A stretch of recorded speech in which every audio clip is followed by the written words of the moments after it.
Donc je vous le redis, je vous aime, en crevé. Et je vais intervenir aujourd'hui sur la situation que notre peuple connaît. Du côté du Sénégal, mais on ne va pas s'arrêter au Sénégal.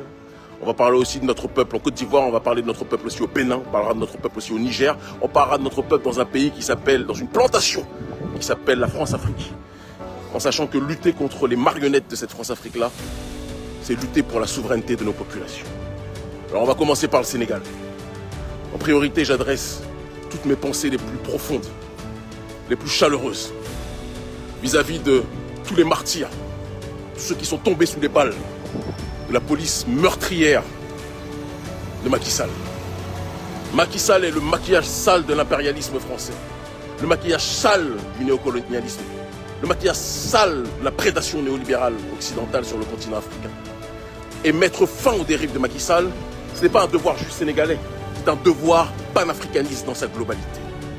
Mettre fin aux dérives de Macky Sall qui a vendu son pays, aux plus offrants, qui a mis en location son pays vis-à-vis des entreprises telles que Auchan, telles que les structures européennes de manière générale, en faisant en sorte de pouvoir mettre de côté les producteurs locaux et valoriser la production étrangère. C'est Macky Sall le responsable numéro 1 de cette situation. Et le Sénégal est dans une crise économique en donnant la sensation qu'ils sont dans une logique de développement. Ils sont dans un développement dans l'acception occidentale. Mais ils sont plus que jamais dans un emprisonnement dans l'acception africaine parce qu'il ne peut y avoir de développement si vous ne valorisez pas votre production locale. Et c'est ça le problème du maquillage sale de l'impérialisme français. Macky Sall, dans sa stratégie de vouloir gratter un troisième mandat, a compris que s'il laissait le frère Ousmane Sonko, qui est son opposant le plus radical, il faut même qu'on puisse essayer de déconstruire le schéma tel qu'il est installé, parce que la haine qu'il voue à Sonko n'est pas simplement une haine de la France-Afrique contre le panafricanisme, c'est beaucoup plus complexe que ça. On a vu sur le terrain politique et géopolitique bon nombre d'opposants politiques. Lorsqu'il y avait des alternances au niveau institutionnel, le président d'un temps devenait l'incarcéré de l'autre temps, dès lors que son opposant radical lui succédait au pouvoir. Et Macky Sall voit un scénario à la Hosni Moubarak ou autre se propager à l'horizon.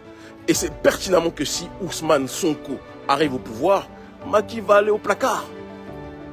Et donc Macky est prêt à brûler son pays. J'ai entendu des abrutis, des imbéciles, qui nous disent que oui, le nombre de morts qu'il y a du côté du Sénégal, c'est Ousmane Sonko qui est responsable de ces morts. Bande d'imbéciles.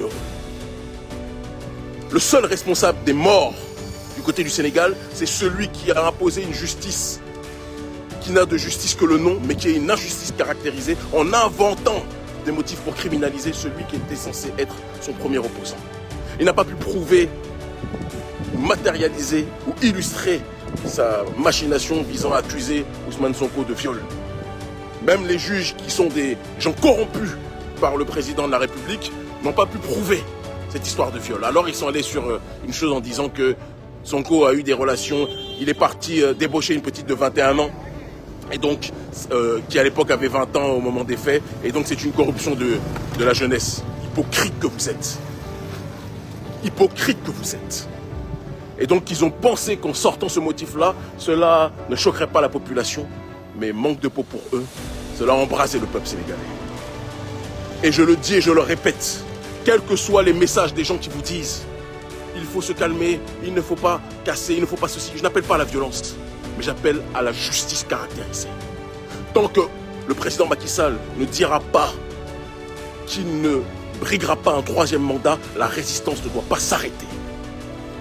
Et je vais vous le dire de but en blanc, si je n'étais pas interdit d'entrer sur le territoire sénégalais, si je ne m'étais pas fait tabasser encore la dernière fois à l'entrée du Sénégal, comme ça a été, je vous assure que je serais parti avec mon équipe pour venir au Sénégal, pour porter main forte aux nôtres, à nos semblables.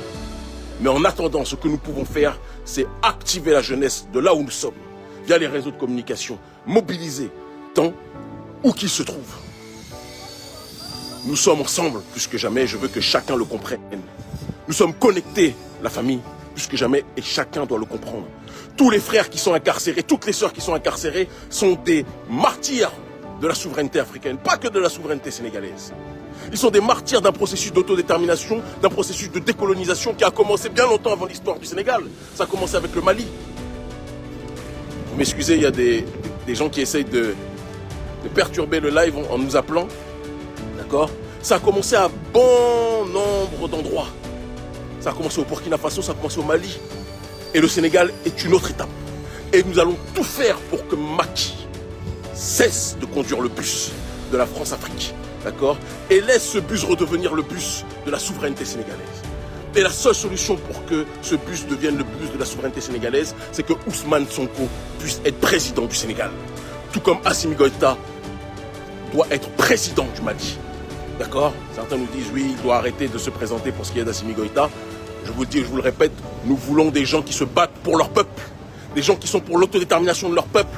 Nous voulons des gens qui veulent rompre les accords néolins, excusez-moi, de la France-Afrique. D'accord? Nous voulons des gens qui sont dans une démarche d'autodétermination, d'élévation et de révolution profonde et constructive et structurelle vis-à-vis de leur peuple. Léonien, excusez-moi. Et donc je dis et je répète à tous mes semblables, où qu'ils se trouvent au Sénégal, ne baissez pas la garde. Ne baissez pas la garde. Continuez à vous mobiliser. Nous devons mettre Macky Sall politiquement hors d'état de nuire. Macky a décidé de détruire son pays. S'il veut détruire son pays, on doit le mettre politiquement, j'insiste, hors d'état de nuire. Et je m'adresse à l'armée. L'armée, prenez vos responsabilités. Armée française, sortez de là. Et armée sénégalaise, prenez vos responsabilités pour soutenir plus que jamais Ousmane Sonko. Et au-delà d'Ousmane Sonko, parce que c'est une question qui le dépasse en réalité, soutenez la résistance sénégalaise. Quand Abdoulaye Wade a voulu faire le fou, la rue s'est mobilisée. Macky lui-même à l'époque s'est mobilisé. Ce qui nous rappelle que souvent, il y a souvent trop d'opposants en Afrique lorsqu'ils arrivent au pouvoir, deviennent des pires autocrates. Mais la rue s'est mobilisée à l'époque. Macky faisait partie de cette rue. Aujourd'hui, nous demandons à cette rue de ne pas baisser la garde et nous demandons à tous les autres Africains autour du Sénégal de rester mobilisés pour soutenir la résistance sénégalaise. Tous ceux qui peuvent envoyer de l'argent au Sénégal pour soutenir la résistance sénégalaise, faites-le. L'ONG Agence panafricaniste va, dans les jours à venir, là aussi débloquer ce que nous pouvons débloquer pour aider les nôtres. Nous n'avons pas beaucoup, mais nous allons tout faire pour soutenir le plus possible ceux qui sont sur le terrain au Sénégal et qui souffrent. C'est important de le dire. Ousmane Sonko doit être lavé de ses accusations fallacieuses et on doit lui donner la possibilité de se présenter aux élections présidentielles. Et si on ne lui donne pas la possibilité de se présenter aux élections présidentielles, il va aller chercher Macky, il va installer Ousmane Sonko. C'est de ça dont il s'agit. Tout le reste n'est que littérature.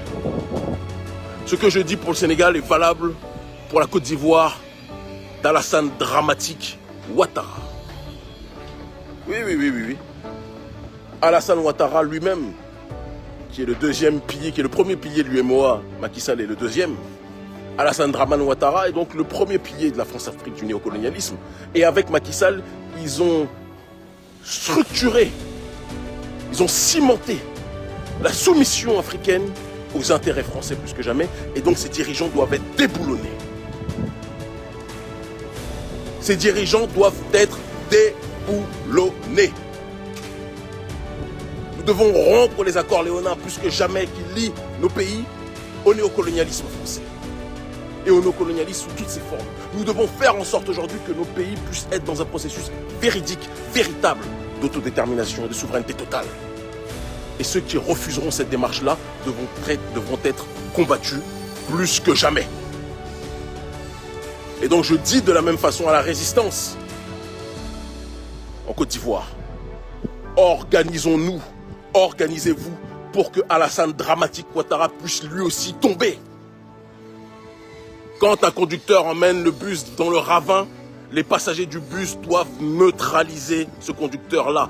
Et ce conducteur sur le terrain politique se nomme Alassane Ouattara en Côte d'Ivoire, se nomme Macky Sall au Sénégal, se nomme du côté du Bénin Patrice Talon. Les gens ont peur de prononcer son nom, parce qu'au Bénin, trop de gens ont peur de leur nom, mais il faut arrêter avec cette démarche-là.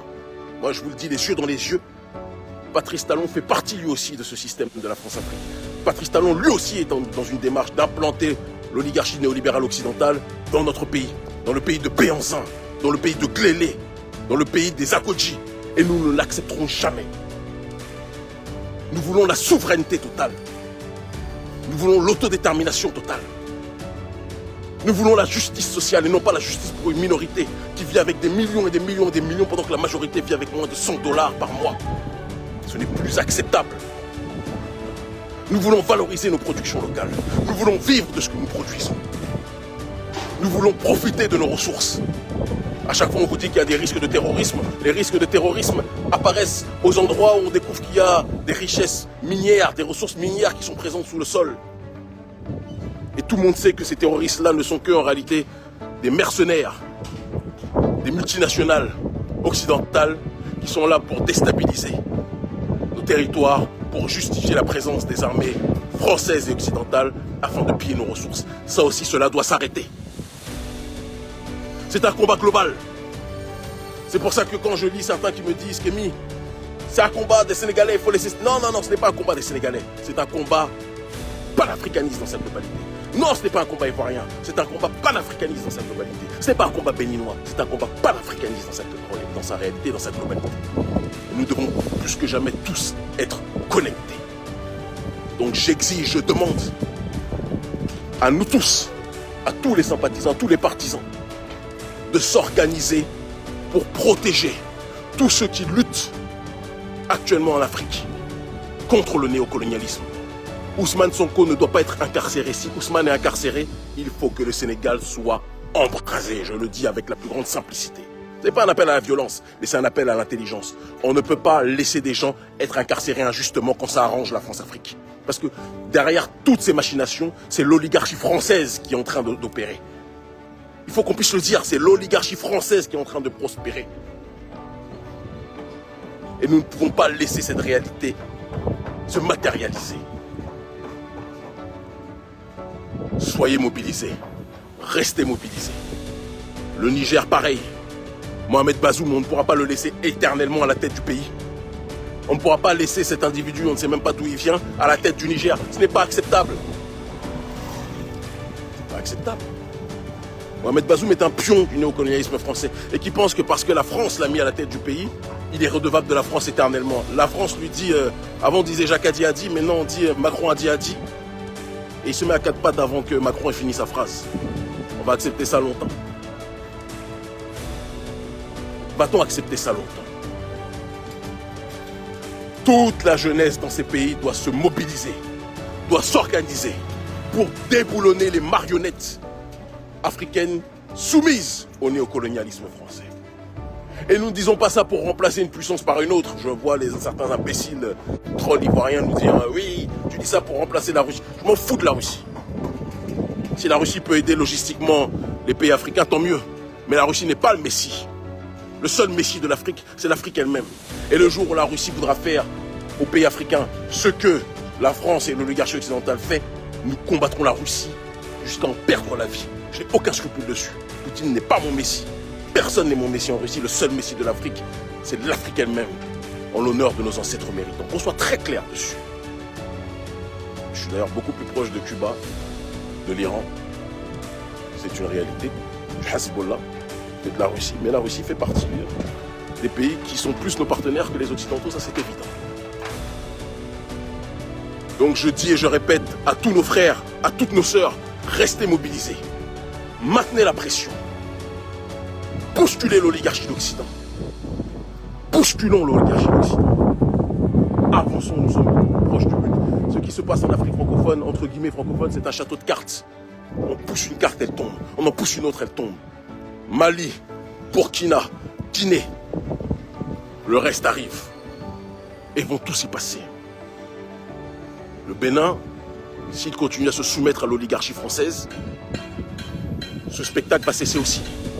Parce que nous n'allons pas accepter que le pays de Béhanzin, de Glélé, des Amazones puisse valider que l'armée française puisse souiller notre sol, puisse valider que l'oligarchie néolibérale occidentale puisse piller notre sol. Nous sommes dans une plantation. On n'appelle pas Patrice Talon le roi du coton gratuitement. On l'appelle le roi du coton parce que nous sommes dans une plantation du coton aujourd'hui, qui bénéficie à une minorité qui vit dans l'opulence la plus grasse, pendant que notre peuple souffre le martyre au quotidien. Et vous pensez qu'on va accepter ça éternellement? Vous pensez que nous sommes tous là pour... parce que c'est ça le mode de fonctionnement au Bénin, sur le terrain politique.